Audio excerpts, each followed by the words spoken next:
With Doubtnut, get instant video solutions to all your maths, physics, chemistry, and biology doubts. Just click the image of the question, crop the question, and get instant video solution. Download Doubtnut app today. Hello everyone, let's just start the question. Our question says that which of the following statement is correct. Our first option is the contraction of internal intercostal muscle lift up the ribs and sternum. Second is the RBCs transport oxygen only. Third is the thoracic cavity is anatomically an airtight chamber. And fourth is healthy men can inspire approximately 500 ml of air per minute. So here if we are talking about our first statement, that is the contraction of the internal intercostal muscle. So here if you are talking about our intercostal muscles, that means here we are talking about our ribs and sternum. These are the ribs and sternum, and generally the contraction of the internal intercostal muscle will be associated with the forceful, it is generally associated with the forceful expiration. So here when there is a forceful expiration, so our internal intercostal muscles will contract, and the contraction will leads to the ribs and sternum will move downward. Here movement will occur downward as well as they will move towards the inward. So here this is a forceful, this will result in the forceful expiration. And if we are talking about our second statement, so here our second statement is RBCs transport oxygen only.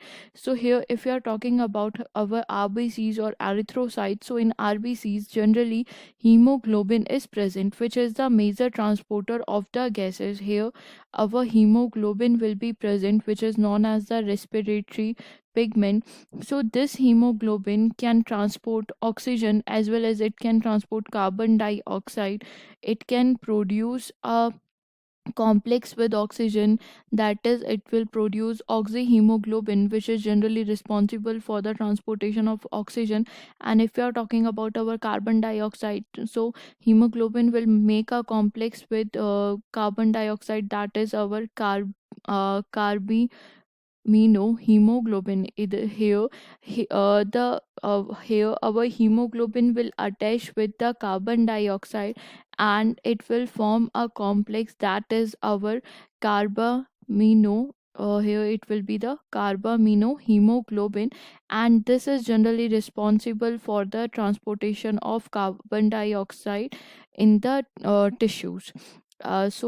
It will be responsible for the transportation of both oxygen as well as the carbon dioxide. It will transport here both type of gases. So here this is also our incorrect statement. Here this is also our incorrect statement. And if you are talking about our third statement, so here third statement is the thoracic cavity is anatomically an airtight chamber.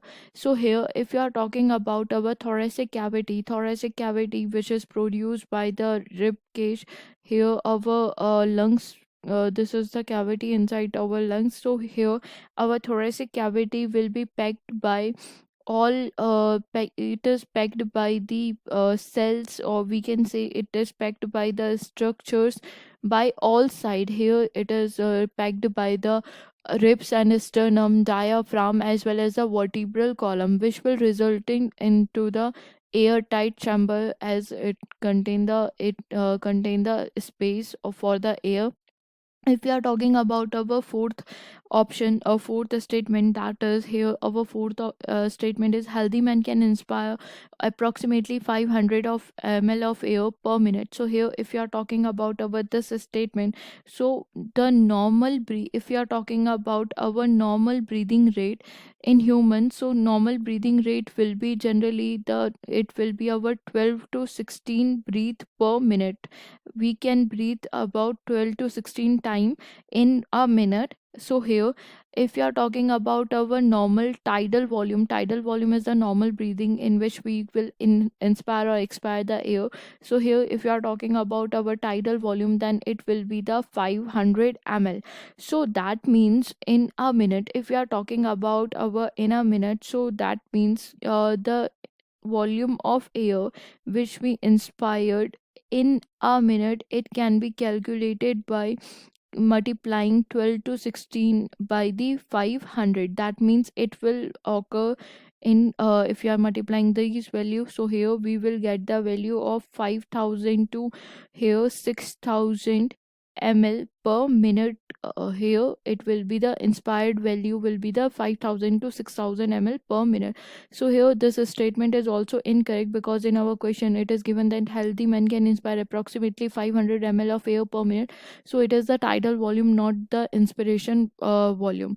So here our correct answer will be our third option. I hope this answered your question. Thank you. For class 6 to 12, IIT JEE and NEET level. Trusted by more than 5 crore students. Download Doubtnut app today.